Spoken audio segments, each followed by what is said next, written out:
আচ্ছা বলুন তো, মেয়েদের কোন অঙ্গটি ছেলেরা রান্না করে খায়? আচ্ছা বলুন তো, একটা জেব্রা সারাদিনে কত ঘন্টা ঘুমায়? আচ্ছা এবার একটু ভেবেচিন্তে বলুন তো, কোন পদবী আমাদের সবার আছে? আচ্ছা বলুন তো বন্ধুরা, একটি প্রাপ্তবয়স্ক বাঘের মোট কতগুলি দাঁত থাকে? আমরা দুই ভাই আসি আর যাই, আমাদের ছাড়া জীবন নাই। বলুন তো কি? চোর নয়, ডাকাত নয়, বন্ধ ঘরে থাকে, দরকার হলে মুখটা দেয় তার ঘষে। আচ্ছা বলুন তো, কোন দুটি ধাতু মিশিয়ে ব্রোঞ্জ ধাতু তৈরি করা হয়? এখানে শূন্যস্থান পূরণ করে একটা শব্দ তৈরি করে দেখান।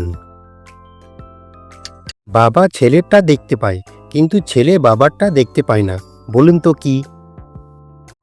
আচ্ছা বলুন তো, কোন সবজির নামের মধ্যে মিষ্টি আছে?